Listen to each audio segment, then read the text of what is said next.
Hello, Mallards. It is Wednesday, which means, of course, it is time to talk about the latest Marvel show to come out, Miss Marvel Episode 4. The recap reminded me that the last episode was intense. Remember that time Kamala just straight up ruined her brother's wedding? Me too. I straight up just could not believe that Kamala's mom let her travel to Pakistan. Nani must have been really insistent, because it's absolutely wild to me that she was like, listen, you ruined your brother's wedding and you're grounded for literally the rest of your life. But we are gonna go on this vacation because my mother asked. I also was still betrayed by those regular text bubbles, but using the airplane window as the phone screen was kind of cool. Okay, true or false? The flight attendant said, please sit down, and then people stood, right?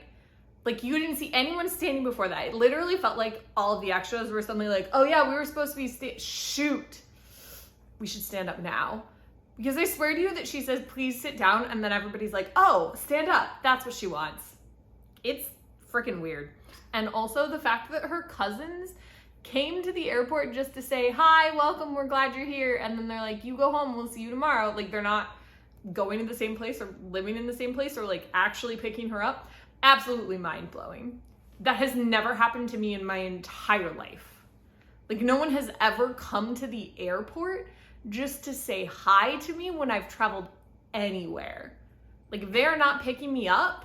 They are not there. And maybe that's just an American thing. But even pre 9/11, I flew a considerable amount and no one ever just came to the airport to say hi.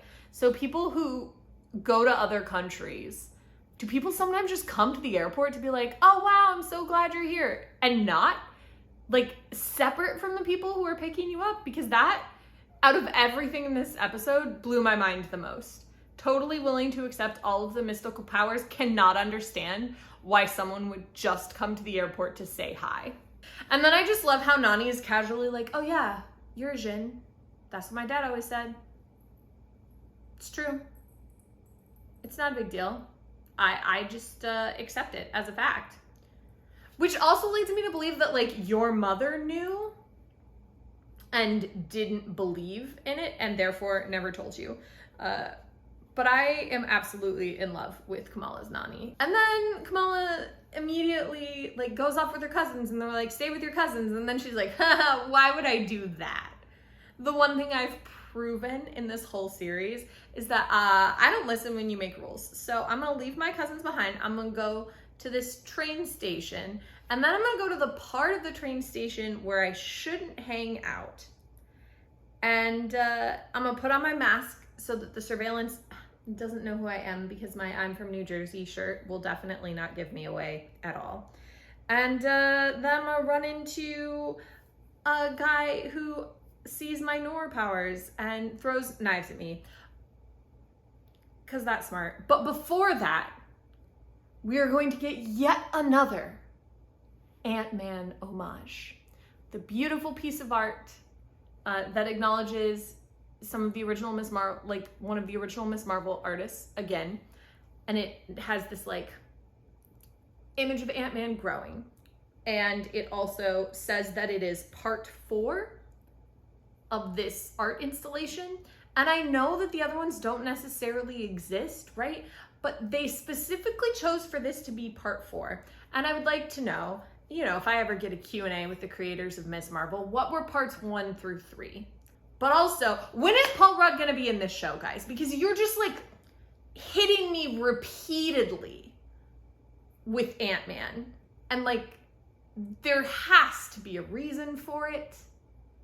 Or are you just desperately trying to inform me that in a post-Endgame world, Ant-Man is the #1 most popular superhero? That's what I'm learning from this series. Either Paul Rudd is going to appear, or Ant-Man is the most popular superhero now. And I really kind of love that idea. Anyway, moving on from the beautiful art and the Ant-Man into this fight with this awesome knife-wielding boy. And we're watching Kamala come into her powers, and they're quippy back and forth, which I enjoyed. She also makes this joke about like, how do you know I'm American? Maybe I'm Canadian, which is hilarious because Aman Vellani, who's the actress who plays Kamala, I know is Canadian, as most talented people are. So I thought that was freaking funny. Like, clearly a reference specifically because Iman is Canadian. And then, you know, they're fighting and he's like, I know you're Noor, but you're clearly not a member of that group that Kamran's mom is, which I don't remember what they're called, but like, let me take you to the Red Daggers and they'll give you information because you're clearly Aisha's granddaughter, right? And like, what is the deal with all these cute boys knowing more about Kamala's history and powers and life than she does? And then we're back to seeing Kamran because I was like, oh wow, look, another cute boy. And they were like, hey, wait. But don't forget about cute boy number 1. And we're like, oh wow, they care about him because when they're breaking him out of jail, like they pick him up and carry him. But then his mom is straight up like, all right, good, we got him out of jail, now abandon him. He betrayed us and I never want to see him again. And then she just leaves. Then we have a nice talk with Nani and we're getting a lot more of the history of partition in this episode and like a lot more actual meat of what that did, not to just affect like Kamala's powers and her family, but to affect the identity of the Indian people in Pakistan. And that's really cool. Like, I think it's important to have these things just very naturally woven in. We weave American history into stuff all the time, so it's fun to see that being done with history that's not American. I liked that a lot. And then the gods blessed me with kites turning into a text message. And I was once again happy. They were beautiful. And the whole scene at the fire was really cute.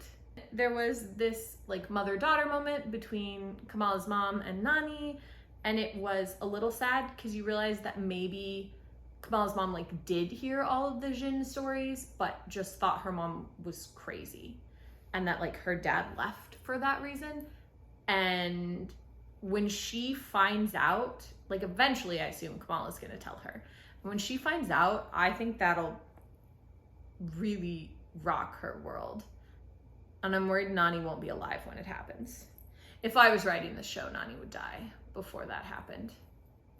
But I'm not writing this show, and maybe happier people are, so it could go better than that. The bad people, you know, show up at the Red Dagger headquarters, and that's it. Kamran's mom and his whole family, the Pakistani old guard, maybe just the general, I don't know, the alien old guard is after her. I should remember the name of their group. I just don't, because my brain just keeps supplying that they're the alien old guard, and so that's all we've got. But Kamala's like killing it with her powers now. She's using them really well. The fight is really dynamic and fun to watch. And there's this last standoff and we're just watching Kamala kill it. Like, it was really cool. And then the Bengal gets attacked and boom, she is transported clearly back to partition to that final night. And we see her like climb across on top of the train and just like this expanse of everybody trying to get on the last train out before partition was stunning and such a powerful scene. And now I'm wondering if we're going to explore some sort of like weird time loop where Kamala like creates the Trail of Stars that like gets her grandmother back to her father so that they can like actually get out. I don't know. I don't know if she really time traveled. I don't know if this is a vision quest. We're not sure what's happening, but it is one heck of an end of an episode. And then the after credits take place in Pakistan instead of Jersey, and I loved that.